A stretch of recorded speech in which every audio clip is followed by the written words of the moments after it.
बहुपद घात के आधार पर।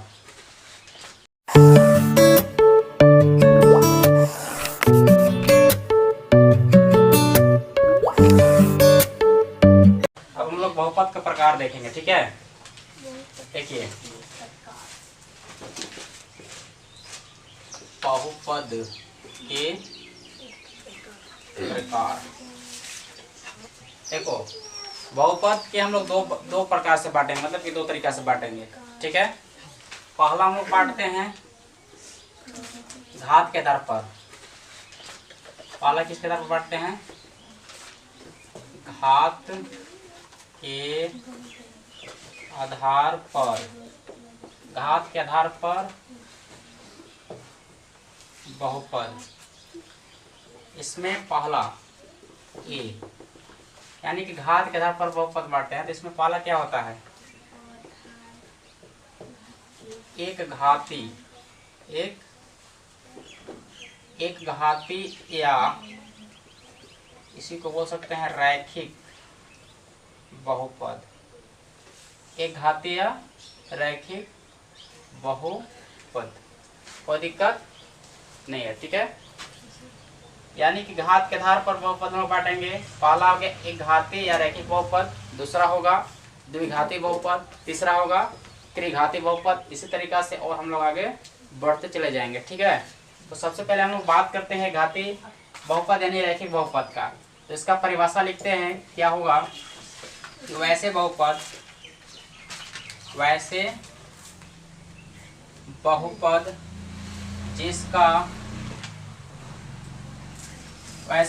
जिसका घात, वैसे बहुपद जिसका चर राशि का, किसका? चर राशि का घात एक हो। कितना हो? एक हो। उसे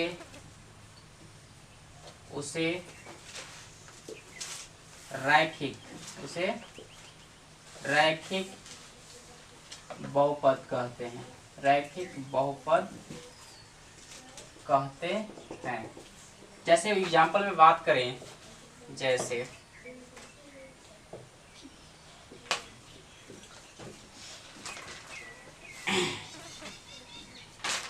देखो हमने लिखा 3x + 2, तो इसका घात कितना है? देखो 3x + 2, इसका घात कुछ नहीं अभी दिख रहा है, मतलब कि यहाँ पे एक छुपा हुआ है, ऐसे एक है यहाँ पे, ठीक है। कितना है? एक है। यानी कि वैसे बहुपद जिसका चर राशि का घात कितना होना चाहिए? एक होना चाहिए। अगर एक है तो क्या कहलाएगा? रैखिक बहुपद। एक कौन सा बहुपद है?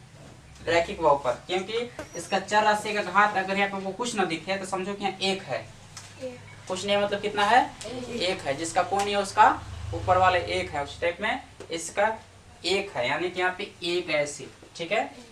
ये आपका एक लिखो अथवा न लिखो, एक लिखो अथवा न लिखो, लेकिन आपको समझना है कि यहाँ पे एक लिखल रहेगा तो भी और नहीं लिखल रहेगा तो भी आपको समझना है कि यहाँ पे एक है, यानी कि हाँ छुपा हुआ है, यानी कि हम इसको बोलेंगे रैखिक बहुपद। क्या बोलेंगे? रैखिक बहुपद। इस तरीका से हम लोग इसको भी लिख सकते हैं 100y, ये भी क्या है? रैखिक बहुपद। इसी तरीका से बहुत सारे उदाहरण है। ax + b, इसमें आपका a अचर हो गया, b अचर हो गया और x हो गया चर राशि, इसका भी घात एक है, इसलिए भी अब क्या हो गया? रैखिक बहुपद।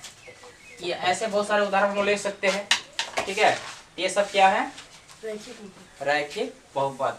अब बात आती है दूसरा, यानी b, द्विघाती बहुपद। क्या चीज?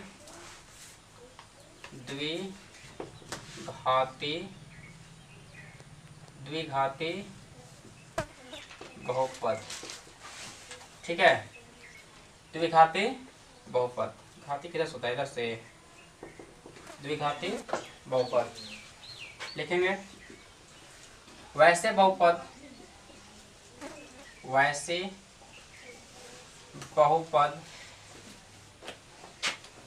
जिसका चर राशि का घात 2 हो। कितना हो? 2 हो, तो उसे द्विघाती बहुपद कहते हैं। ठीक है, उसे क्या बोलते हैं, यानी कि वैसे बहुपद जिसका चर राशि का घात कितना होना चाहिए, 2 होना चाहिए। अगर चर राशि का घात 2 है तो क्या कहलाएगा, द्विघाती बहुपद कहलाएगा। जैसे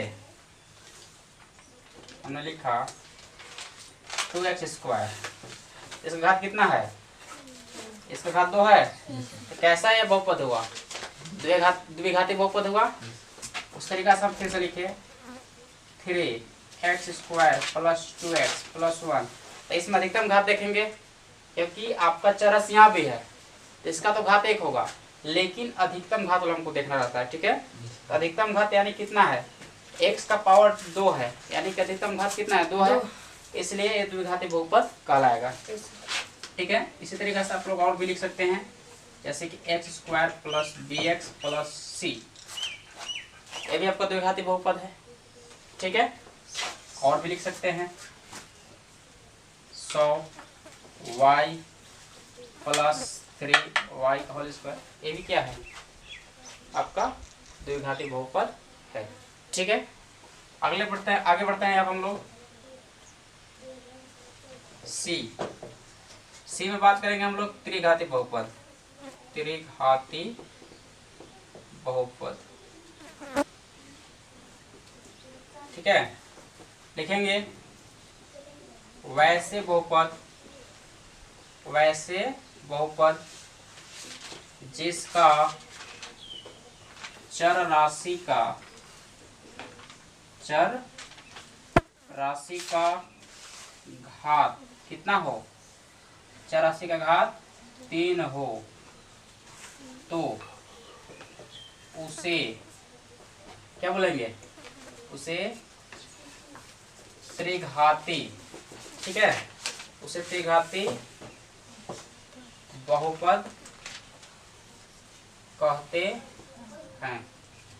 कोई दिक्कत, चलिए जैसे अब त्रिघाती बहुपद में क्या हो गया कि वैसे बहुपद जिसका चर राशि का घात 3 होगा, कितना होगा, 3 हो, तो उसे त्रिघाती बहुपद कहते हैं। जैसे हमने लिखा 5z का पावर 3 लिख दिए, 5z का पावर 3, उस तरीका से 6x का power 3 plus 2x minus 4x plus 2, ये भी क्या है, त्रिघाती बहुपद है। ठीक है, त्रिघाती बहुपद उसी टाइप में लिखे हम लोग 6x का पावर 3 प्लस x स्क्वायर, ये भी आपका त्रिघाती बहुपद कहलाएगा। इस तरीके से बहुत सारे आप एग्जाम्पल लेके समझ सकते हैं। ठीक है, ये था हम लोगों का घात के आधार पर बहुपद का प्रकार। आप लोग आगे भी चल सकते हैं, लेकिन आप लोग 9वीं 10वीं तक में आप लोग का इतना तक काफ़ी है, यानी त्रिघाती बहुपद तक ही पढ़ना है। ठीक है, 9वीं 10वीं तक। इसके आगे जब जाओगे उच्च क्लास में तब आपको ज़्यादा मतलब देखने को मिलेगा। ठीक है, करिए जल्दी नोट डाउन कीजिए।